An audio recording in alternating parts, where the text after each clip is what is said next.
For our next panel, really picking up on, I think the previous panel, which was talking about a lot of the in-depth technology, was conversation about drones this morning, the conversation about the NAC and kind of some of the bigger picture. But now we're really going to shift to a conversation about implementing NextGen priorities.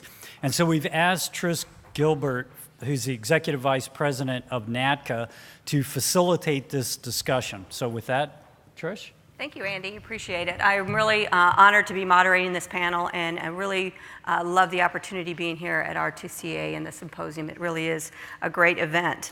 So today we're going to be discussing, as Andy said, the 4 priorities of the NextGen Integration Working Group, the NIWIG, which we're going to throw that acronym around a little bit, maybe a lot. The focus areas of the NIWIG are surface traffic management, performance-based navigation, PBN, multiple runway operations, and DataComm. The FAA and Industry have been working together to help facilitate and track the implementation of these top 4 priority capabilities through the Joint Analysis Team, the JAT. We have less than an hour for this panel, so we have a lot of information to get through. I have a lot of questions. I'm sure we will have some from the audience.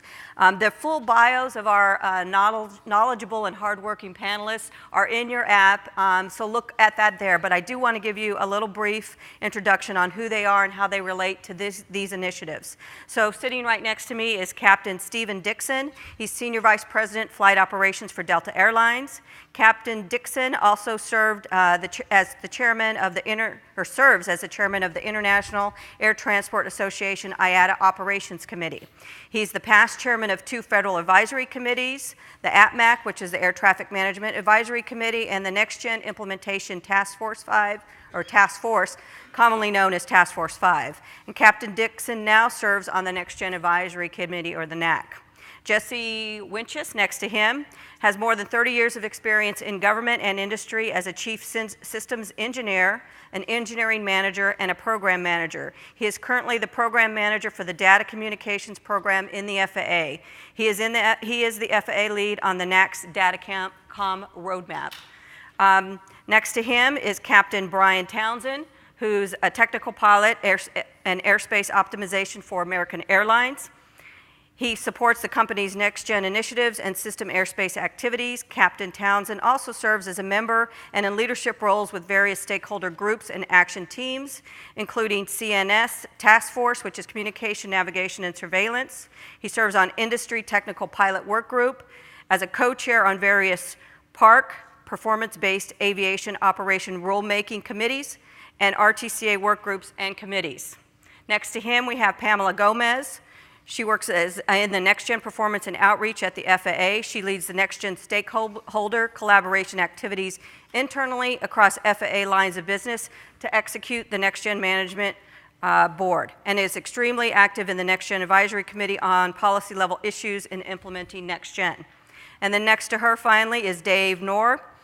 He is a division manager for NextGen System Analysis and Modeling for the FAA. His organization is responsible for developing a post-operational assessment of key NextGen capabilities and the NextGen business case. In December 2015, he was selected to co-lead the NextGen Advisory Committee's Joint Analysis Team, the JAT. In 2016, the JAT completed joint FAA industry assessments of NextGen capabilities at 5 key sites. The JAT is now analyzing additional NextGen capabilities and sites. So with that, I'm going to ask the first question to Steve or Pam or both. And it kind of goes along with what we've already been talking about here today and the significance of collaboration as we do integrate all these priorities. The more we integrate the NAS, the more each piece of the NAS depends on the other pieces working as anticipated. Whether it's the flight deck, in the flight deck with FMS, or flying PBN procedures for for required time of arrival, or air traffic control automation, ERAM or TAMR, decision support tools, or managing mixed equipage. How does each NIWIG priority area focus on the task while at the same time stay aware of other efforts going on in the other groups? You want to start? Ladies first, or I'll start? Doesn't matter. All right, I'll go.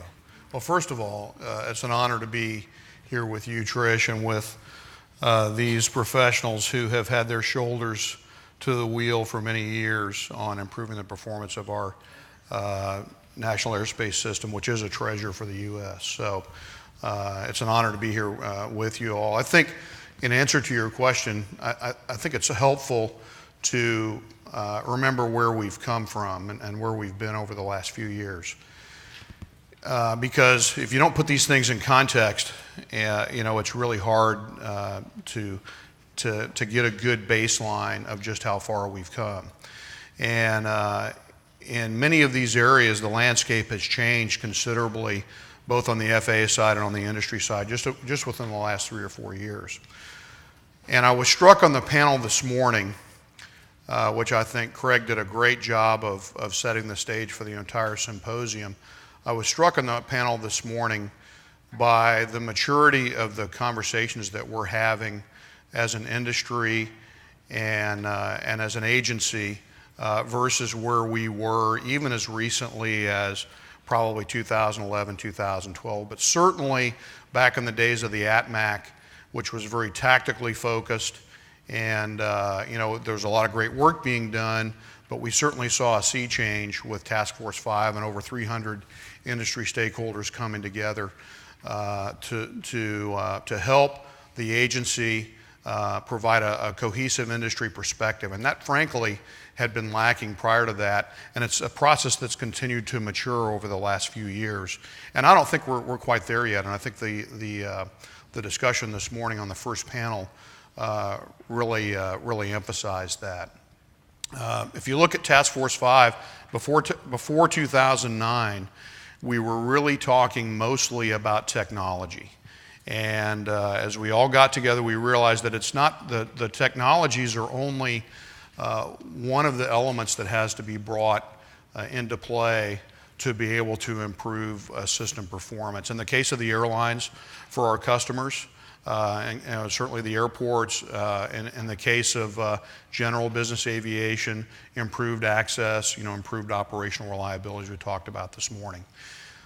So we changed the discussion, we changed that paradigm. We're now talking about operational capabilities, of which there are multiple elements depending on what you're talking about.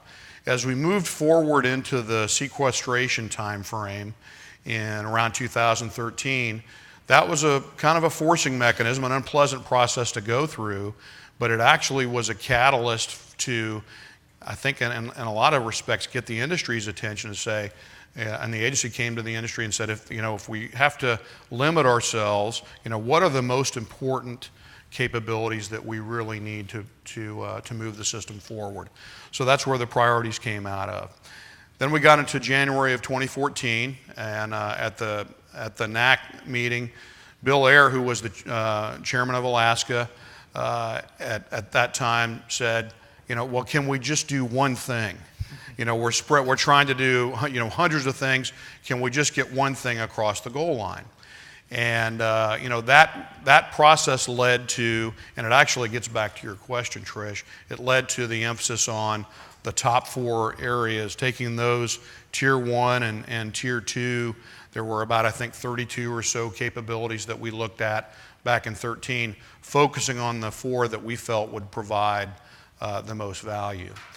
And then we got into the metrics discussion, and I was working closely with Ed Bolton and then Jim beyond that. And how are we going to measure our success? What's our baseline? What's our measure of success? Well, during that time frame, around 2013, 2014, all of a sudden, the major carriers started to get healthy again. And we had industry consolidation, and now we have hundreds of new airplanes that are being ordered and delivered. Delta alone is taking delivery of 53 new aircraft this year, and we'll have about 60 coming next year, and really as far as the eye can see. These things were, same things happening in American, same things happening at United. Our average fleet age, we have over 800 mainline aircraft now. Our average fleet age by 2020 will be down more than 3.5 years, which when you think about the kind of capital investment that it takes, it's tens of billions of dollars to refresh a fleet of our size. This was unimaginable 3 or 4 years ago. And these airplanes we're not having the kind of retrofit type of discussions we had to have before, because these are new delivery aircraft that are more capable in terms of comm, nav, and surveillance. So as we started to look at metrics, we still tended to have kind of a tactical focus. We were talking about, and you heard this morning, fuel conservation. We're looking at optimum profile descents as individual parts of a flight rather than how the whole flight is being conducted from gate to gate. In the last 3 or 4 years, we're having much more of these discussions from a system perspective. And I thought it was the interchange between Tracy Lee and Jim Eck this morning. You know, you heard things like, well, I talked about capabilities versus technologies. Also, Jim mentioned strategic, or a carrier would call it system reliability versus tactical efficiency. You know, and these are things that if the industry is going to the FAA with conflicting messages in these areas, it's really hard for the agency to prioritize what the next best opportunity is. I think also, and this really was something that originated with Task Force 5, is the implementation and the importance of managing traffic on the surface. And this was back when the airlines managed really to DOT metrics, A14. And you heard Tracy this morning talk about, we now have customer data that we didn't have a few years ago that shows the highest correlation, assuming the flight is completed safely, the highest correlation between arrivals within 0, not arrivals within 14, but arrivals within 0 minutes of the arrival time, and our customer survey, our customer satisfaction results. So we can actually justify our decisions based on metrics that are coming directly from our customers. And so I think what we've seen now is, you know, it's back to the Bill Air conversation back in 2014. Can we just get a few things across the goal line? We're focusing on what we think the highest leverage items are in these 4 areas. But we also recognize that they are enablers of each other, and that there are decision support and traffic flow management tools that will come online that will make each of these capabilities all that much more effective. And so there's constant crosstalk.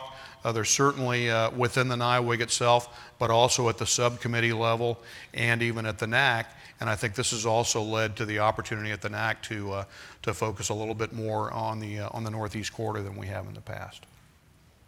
Pam, I mean, well, before we get to you, can I go to Jesse, because you keep nodding your head, and I want to ask you a question real quick. It's along the same lines of the 4 groups and the 4 priorities. Being that DataComm is one of those priorities, and we've had great success in the last year implementing 55 towers, 7 this year. But there's still some challenges. I mean, certainly we have budget issues. If you kind of go into that, how does that affect, while the industry and the FAA set these priorities, if the budgets are tight and things get zeroed out, how does that affect those priorities, and how do we get that back? In addition to that, we'll start with that piece, the en route, the en route deployment of DataComm. Everybody hear me okay? It's not going out, yeah. That wasn't my fault. Everything else usually is, but not that. Is it on? I don't think so. Well, it should be on. It's not a DataComm PR. Yeah, it should be. All right, looks like somebody else is going to talk, or I can just talk like I normally do at work, in which case everybody can hear me okay. Here, we'll go ahead. And Pamela, yeah, let's go to you, and then we'll come back soon as hopefully somebody's I don't want to bringing answer that question. Jesse and Mike. Yeah. You want to answer that question? I don't want to answer Oh, you that. don't? Well, let's go to... Yeah. I can answer it, actually. I can't let you talk the whole time. So Pam, let's go over to multiple runway operations, and that being one of the priorities. And true or not, is there an effort to put that in hibernation? And if that does occur as one of the priorities, how do we ensure that wake recap, which has also been very successful across the NAS, how do we ensure that keeps occurring and as a priority issue? So just to build off of what Steve said a little bit, we've had these 4 focus areas since 2013. NextGen Priorities were established in 2013. I think most of the folks in this room know that. multiple runway operations, PBN, surface, and DataComm, of which Jesse's going to talk about in a few minutes. But multiple runway operations was really generated. Most of the work that was outlined was spawned out of Task Force 5. So we had many initiatives from Task Force 5 to reduce the separation standards and take advantage of wake recat. And so one of the things that NextGen did early was respond to Task Force 5, way before NextGen Priorities. We established a multiple runway operations portfolio. And so we had MRO activities very ingrained in the FAA prior to actually establishing priorities. So really getting that added focus from NextGen Priorities in 2013 really propelled the portfolio forward. It allowed alignment inside the agency to really bring together all the various organizations. Most of you know or may know that we don't have a program office for MRO. It's so many little pieces that have to come together to actually provide that capability. Standards, work, research work in wake recat, air traffic work, AJV for procedures. So there are a lot of pieces and elements that had to come together, and that really was able to be accomplished. And so thanks to really the good work of John Tree, I think is out here in the audience somewhere, and Glenn, I haven't seen Glenn Morris today, but really some really good leadership along with the FAA subject matter experts, Paul Strandy and now Jack Allen in Air Traffic Services has really just been able to really work very well together. We have established, I think, we have wake recat now at 17 TRACONs in the NAS, affecting over 30 airports to date. So wake recat is really getting the benefits and the outcomes that we were looking for. So it's an established process. The group is working very well. The portfolio is ingrained in the FAA, and we report on that. We have a monitoring and oversight process for NextGen Priorities that is working really well. And so it's just a natural, organic time for us to say, okay, this working group doesn't necessarily need to meet. The commitments and our activities will continue. And we'll continue to work on the activities in the subcommittee meeting, and we'll continue to report on those activities at the NAC meeting. So really the work is not going to change, but the need to meet from a team perspective is just not required with the same level of that we had to in the past. Budget issue, Jesse. Everybody, hey, how about that? Yeah. That was not a DataComm network outage, by the way. We get blamed for a lot of that. So before we talk about the budget, let's sort of talk about where we are, because some recent history, I think, is something that we all want to be very proud of on the program. The first phase, I think, as everybody knows, for domestic CBDLC is our tower departure clearance services. So. And sort of as I kind of walk through the status on this, I'm going to talk about why the whole NIWC strategy was a very, very good thing for the program. The deployment, in case you happen to fly around in the operation, ended up finishing up at the end of calendar year 2016. So the original plan actually in the baseline was to deploy to our 55 airports over 3 years, starting in late 16 and finishing in 2019. We actually delivered our first 3 quayside towers where we sort of wrung things out in the automation and made sure the procedures and the flight deck and the interop side of things worked well at our 3 launch facilities, Intercontinental, Hobby, and Salt Lake in the fall of 15, so that was 9 months ahead of plan.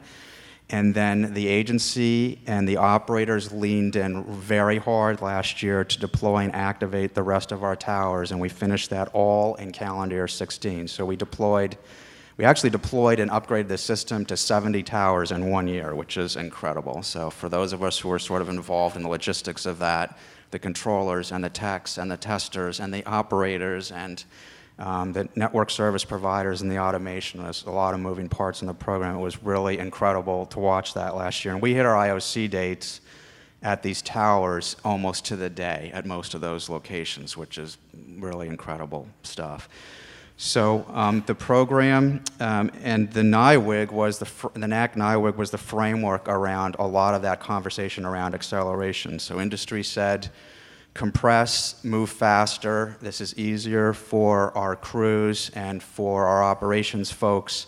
And we don't want a flight crew, or for that matter, a controller, not seeing this once and then not seeing it for another couple of months. It's not a good way to integrate and turn on a capability in the operation. So we leaned in hard, and we deployed the system and activated it. It works. It hangs together, except for the mic part. And we're seeing incredible growth in the operations.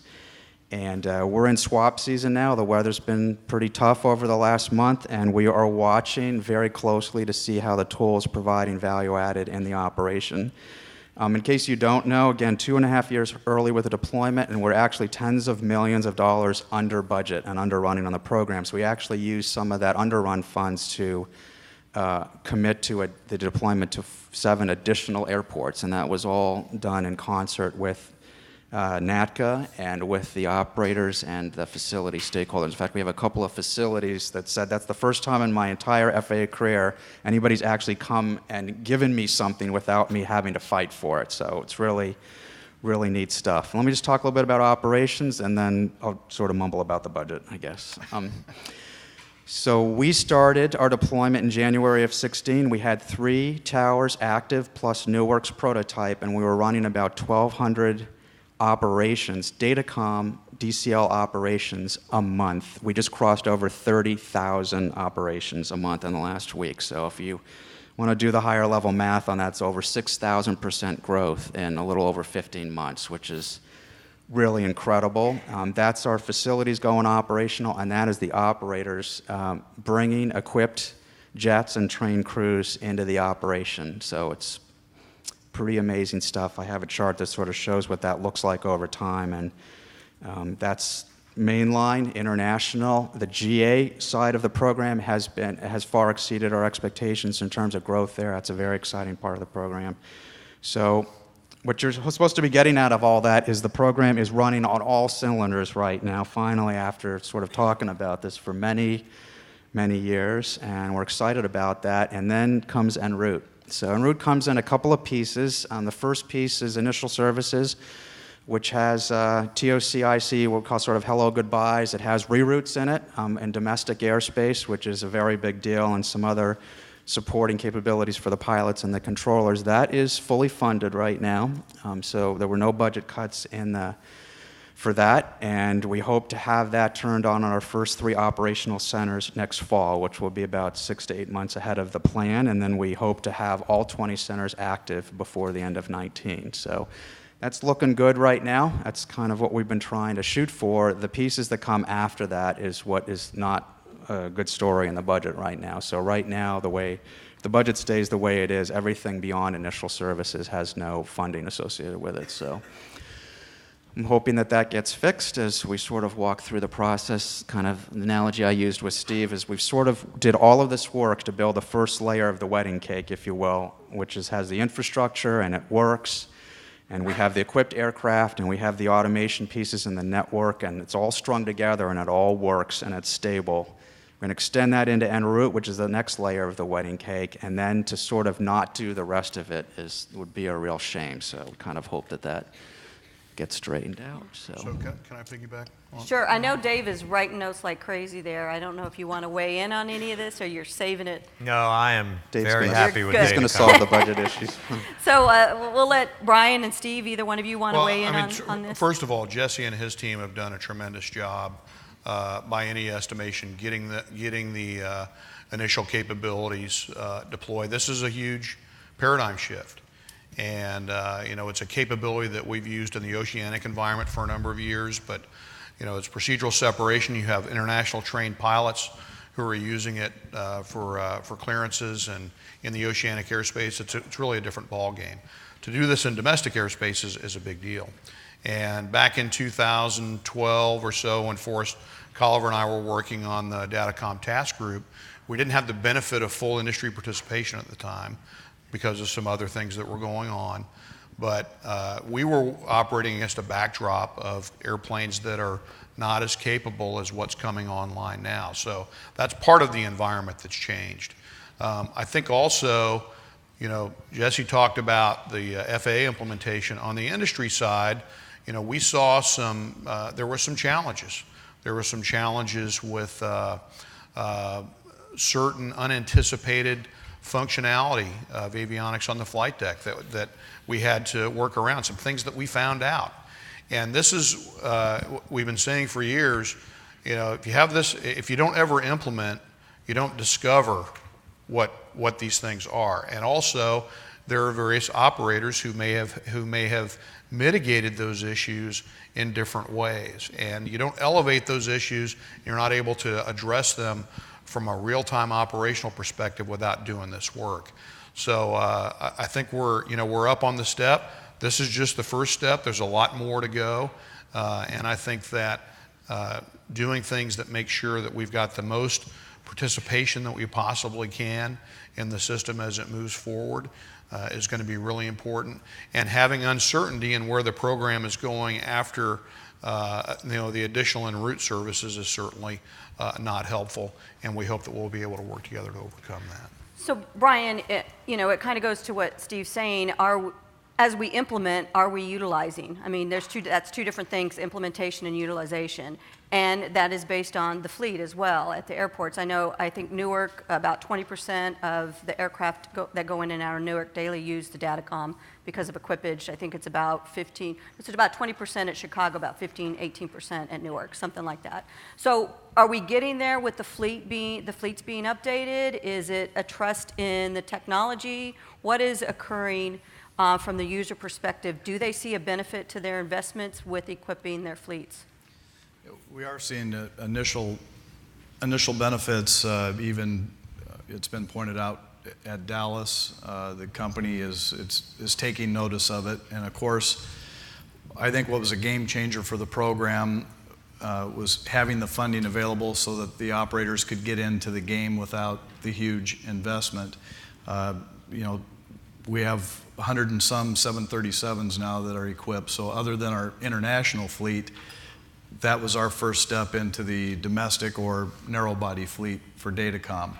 The feedback has been very positive. Obviously, with any implementation, there's challenges with the message sets and just the initial applications. I know we've had to go back and look at the training and bulletins that were put out to the pilots, but our Mike Boynton, our technical pilot that oversees the DataComm program for the company, has done a tremendous job with that. And then in addition,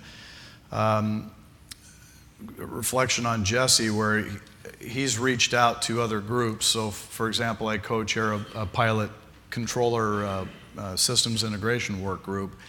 And many of the members in there are not directly involved in the DataComm program, but Jesse's team comes in on a regular basis, provides updates on the program, and asks questions, asks for the input from the other group, because some of our members may have a different perspective than his core team that's working on the project. So I think that's been very effective. So let's shift to PBN, another of the four. Performance-based navigation. And certainly, I think, and I'm guessing, you can challenge me if you want, one of the biggest issues with PBN has been some community issues.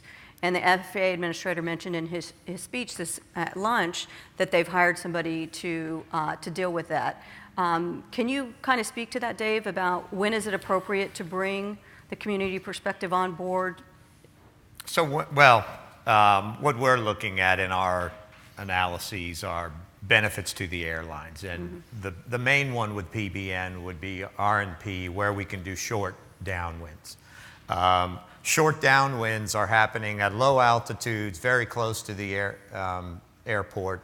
This is where, in conditions you wouldn't go back to the line, join so you capture the ILS. You would do a short downwind as small as 5 miles. We have some procedures, could be less. This has a great savings in time and distance. There are communities where this is a problem. But we do this often in VMC conditions anyway.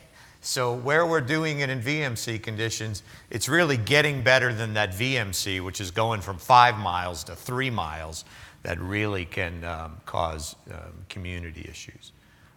That's the one part of PBN. The other, if you talk about OPDs or just our airspace, which maybe aren't so driven by the equipage, we are seeing major improvements where we've put in metroplexes. Well, through the JAT, we've looked together with industry, and we can show that we are doing more continuous approaches.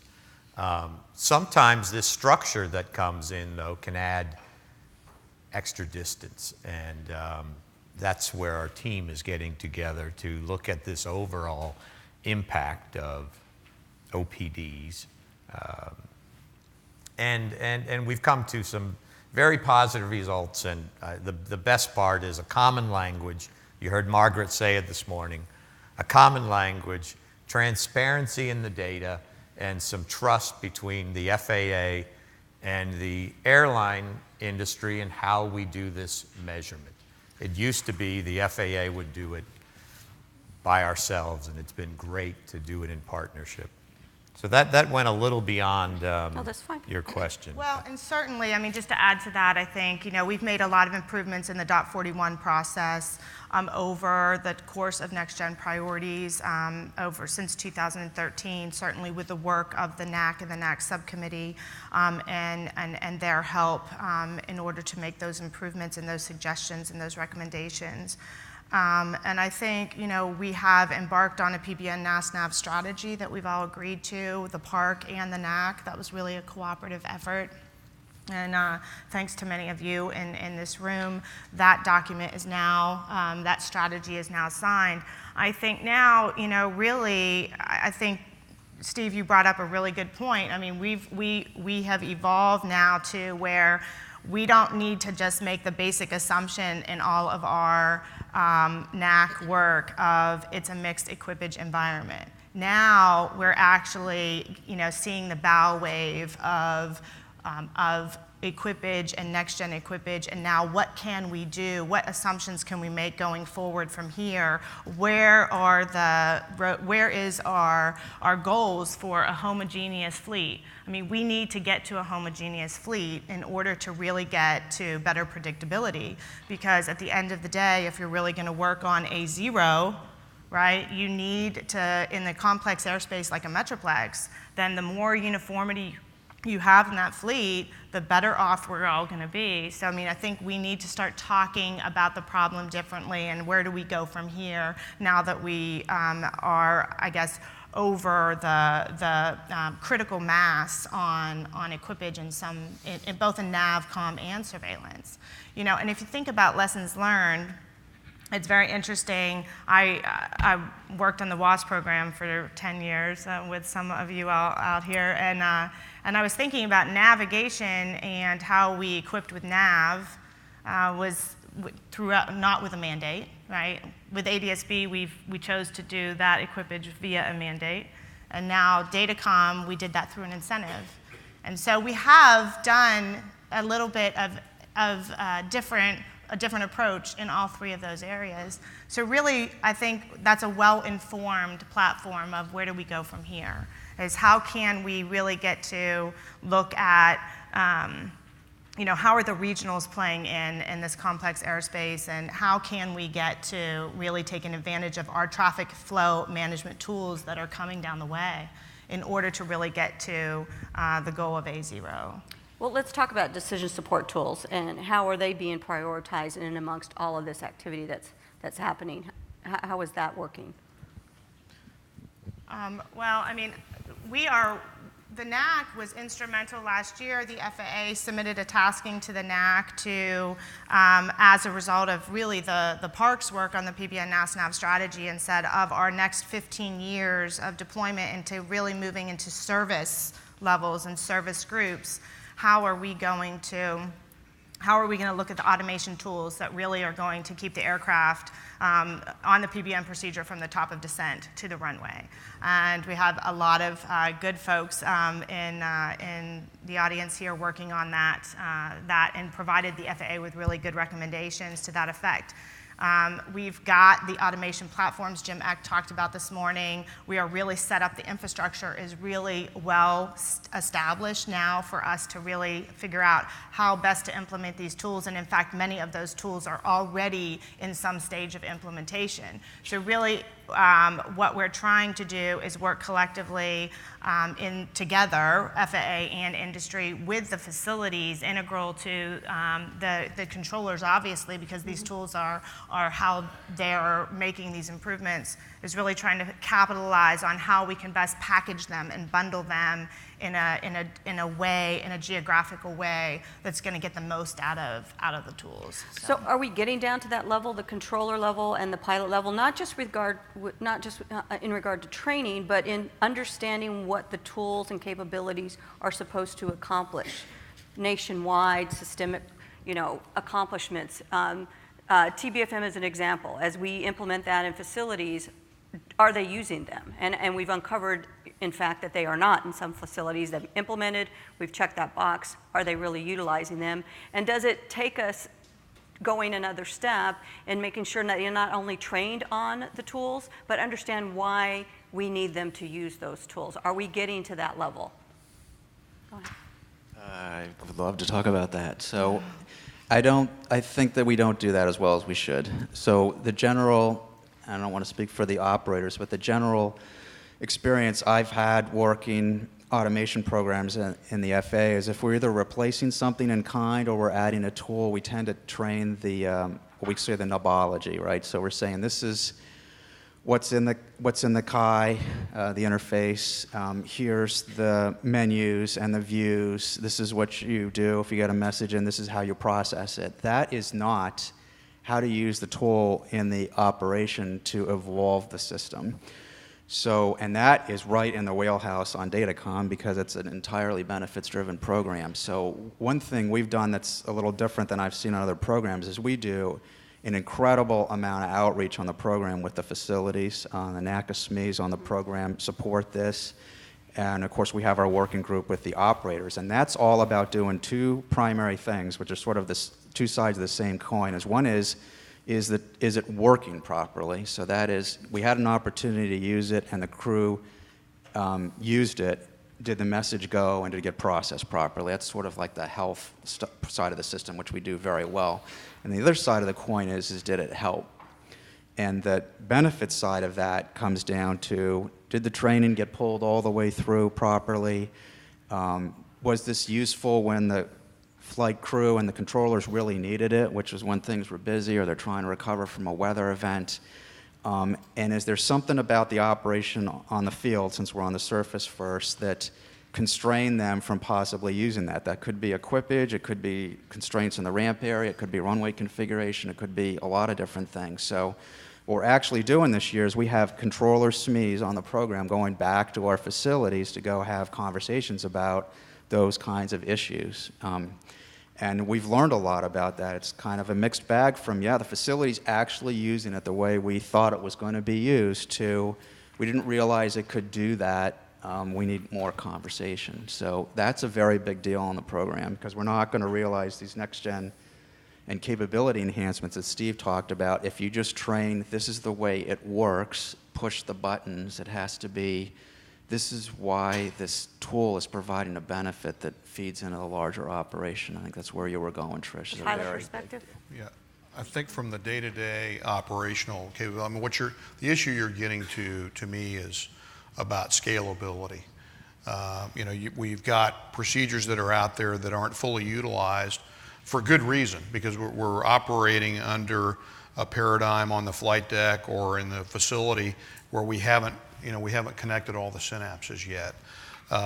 Even something as simple as the shared mental model between a controller and a pilot on, Pamela talked about, the idea of the clearance, from top of descent. I mean, we've worked over the years to manage workload in the en route environment, we don't want a lot of late runway changes. Controllers don't want those either. But on the other hand, when we're in a vector and speed control environment, that gives us a lot of capacity at the airport. So the question is, what's the right balance between some structure without it being so rigid that we lose capacity, and that we don't also, as we're in this descent, when we transition from center airspace to approach, that we're not taking some workload and moving it to another part, moving it around and creating a lot of uncertainty in the process. And I actually think that this is one of the reasons why when you look at, for example, the interdependencies between DataComm and PBN, we have the ground systems that everybody has the same picture of what the clearance is. Those things will enable a lot of the work that's already been done to be used on a much broader scale than it is now.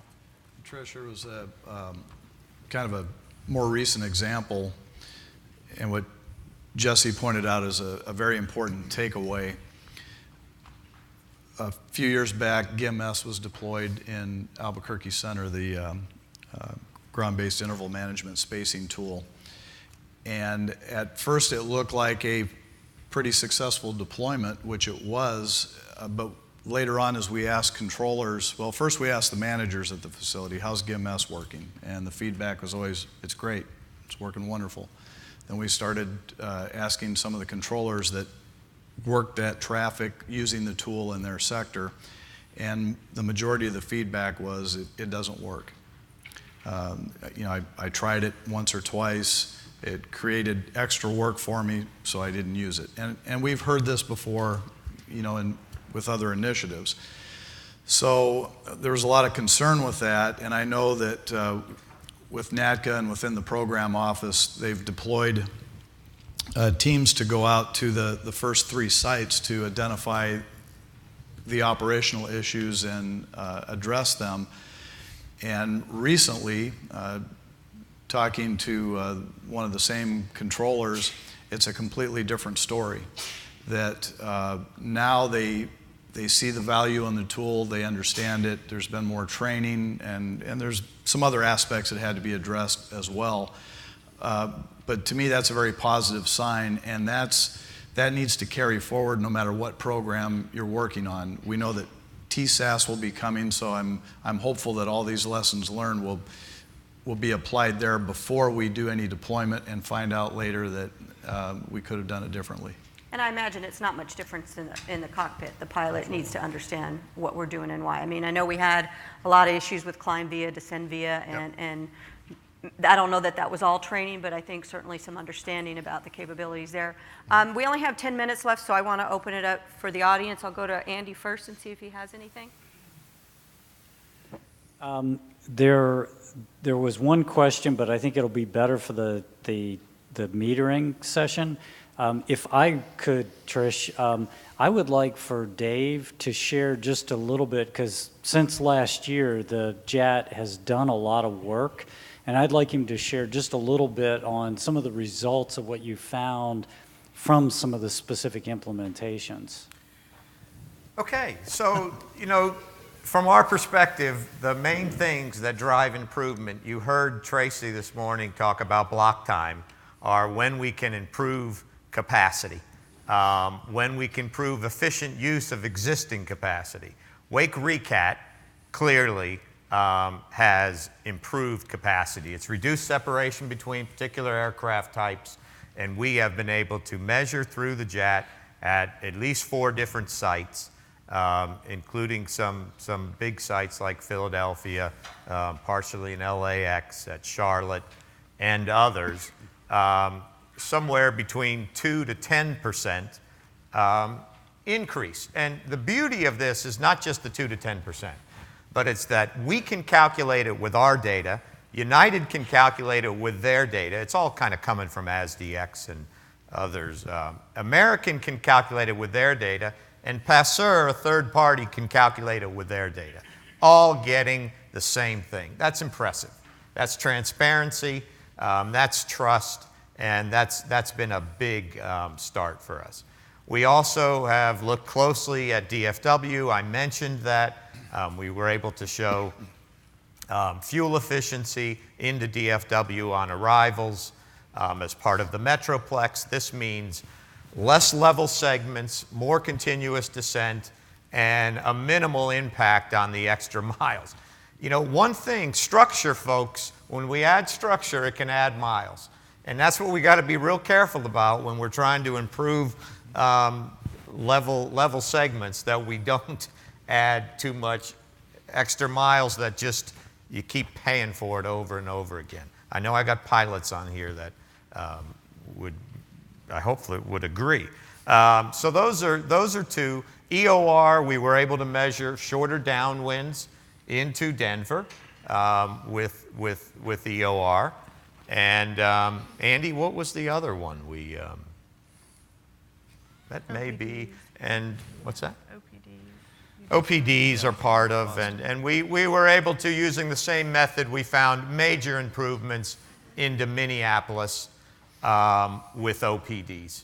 10% in improvements in terms of more continuous descents into Minneapolis. And again, the big thing is a common methodology such that American, United, others can go and look at their own data and come up with something within the same confines of how we're getting to that number. That's the real trust part, is taking our own data sets and doing it in a transparent, same way. Trish, I hope the audience understands the significance of what Dave and Ilhan and their team have done in this group. For the longest time now, success varies in the eye of the beholder. I've seen implementations where I had a measurement of success, but someone else flying the same procedures had a different point of view. And as Dave's pointed out, we're now more on a level playing field. We've agreed to what those metrics are, how we'll harvest the data. That's both been agreed to by industry and the FAA, and now as they go out and do this analysis and provide those numbers, it'd be pretty challenging for someone to sit there and say, no, that's not right, because we've all agreed to this in advance. So I'm energized by the work that's going on. They may not like them, but they understand them. Somebody said that. Yeah, exactly. You may not like the results, but at least you can, if you don't like the results, figure out what needs to be done to change it so you get positive results. And if you are showing some benefit, that's something that can be socialized to everyone, that you are achieving something for the efforts.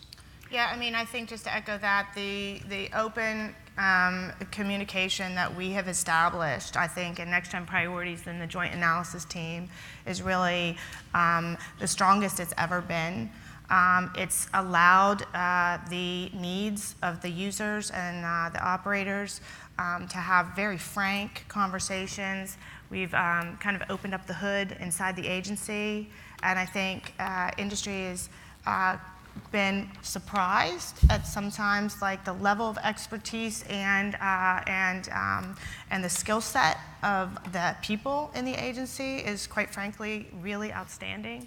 And so it's been They really have some good folks too. and likewise, it's been really thanks to RTCA and the consensus approach that we have in these working groups allowed us to really go in there and talk about the issues and solve them collectively, to the point where, we're not really noticing the color of your badge, so to speak. It's really a good cooperative effort to get the job done. So you say that the JATS.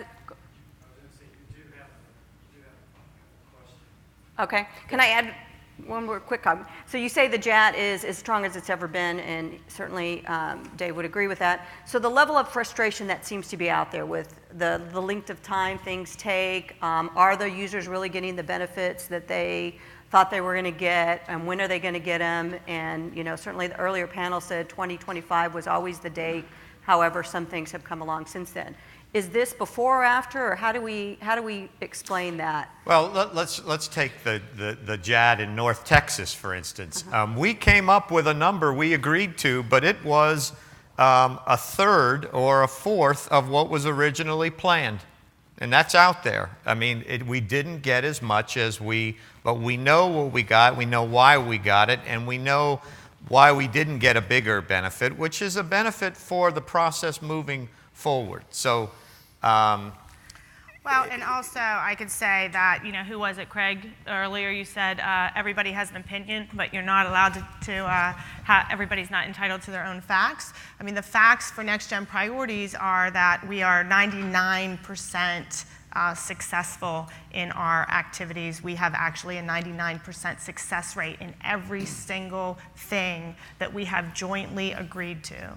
So does that mean that we don't have aspirations to do a lot better? No, we have aspirations to do better. But the things that we jointly agreed to, we've accomplished. So that just lays the groundwork for us to work together to really, for that continuous improvement, to really go from there. To balance out the OPD one, RECAT, we're getting more than we originally assessed. And, Jesse's already getting benefits maybe that weren't expected at a level in the initial DataComm. So there's they're good stories, but as Pamela said, we're still moving forward. Okay, you got it? Okay. So you've worked in the last few years in identifying NextGen priorities and implementing them. What similarities or differences or challenges do you anticipate as the NAC looks forward at the Northeast corridor? Okay, well that's the holy grail of aviation. If we could achieve it.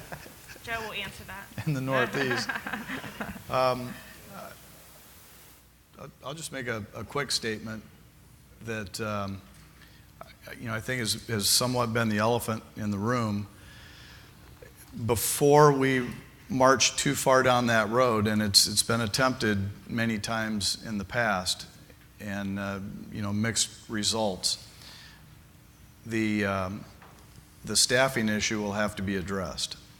And if we don't have the controllers available to be at the table as we embark on those initiatives, I think we'll fall short of our expectations. And a case in point that just happened the other day, and Philadelphia is a major hub for us. I believe it was a VFR day, and miles and trail were imposed by the center, and it was due to short staffing. So it is a critical issue. I can tell you for American Airlines, it really has our attention, and we want nothing more than for the Northeast initiative to be successful. But I think we owe our due diligence to take care of a few other issues before we get too far down that road. So I'd say the challenge in the Northeast, as it has been in the past, is going to be attempting to boil the ocean and not having any success at all. And I think we've got to remember where we came from and how we got to the industry priorities over the last few years, and what is going to be the mechanism for developing industry consensus about what the next constraint really it is to overcome. I mean, it might be controller staffing, it may be something else. I mean, there's several depending on where you sit. Back in 2013, we used this process called Decision Lens, and it forced the industry to come together, and not everyone liked the process, and it wasn't perfect, but it was a forcing mechanism to take a whole bunch of stuff and prioritize it. Jim Egg talked this morning, picked up on a systematic approach. That's what we need, is a systematic approach. And if you look at the National Airspace System as this factory that produces millions of flights and operates at very high levels of safety and throughput, but there's some opportunities for improvement. I think we can use the JAT. Right now it's producing metrics, but I think if you peel another couple layers of the onion back, we can come together and identify what the next most significant constraint in that area is. Let's focus on overcoming that, and then we move on to whatever the next constraint is. It's a pretty classic problem that large companies and large industrial organizations overcome. There's a lot of people issues involved and a lot of other things that get involved with environmental and noise and everything else. But if you look at it, actually, those are constraints in and of themselves. I mean, those are realities that we're dealing with. Yeah, and to add to that, Steve, I mean, I think one of the really, significant things that the agency has done is different from in priorities. When we started in 2013, I think it was Margaret who said this morning, Mike Whitaker asked you to turn around NextGen Priorities, turn NextGen Priorities around in 2 months. And so that was like pretty amazing. Everybody in the FAA was like, wow, you asked the NAC to do that in 2 months, and you delivered a set of priorities to the FAA in that time frame. When the NAC voted in February to make the Northeast Corridor a priority, the administrator turned around and made that a strategic initiative that very same week. And so we're not even waiting for 2 months. We're not waiting for the NAC to come back in with the specifics. He's already aligned the agency and got everybody moving in that direction. And in fact, we have so many programs and portfolios that already have seeds of things that are going on. It's really going to allow us to set the stage for the work that the NAC is undertaking in our taskings so that we can actually build off of it when those recommendations come in. So we are out of time. I do want to thank our panelists for being here, and I want to close. It's overall a very positive panel. We've matured. We're equipping. We know we got to train better. I think that all that's important, so I don't want to put a layer of doom and gloom over the top of it. But certainly from the NACA perspective, we have a lot of concerns around budget, all-time low of controllers in our system, and certainly the controller staffing in New York, TRACON, is pretty horrific, so that is a concern that we have. And at the same time, we have a shifting administration, meaning the administrator, while his focus has been admirable around collaboration and consensus decision-making with industry partners and the labor workforce, we do have another administrator going to be coming in at some time in the future, and where does that take us? We hope that they can admire the work that we've all done and certainly embrace collaboration and consensus decision-making. So with that, I think we're getting ready for the next panel. So thank you very much. I thank you, Trish, and thank you, panel members.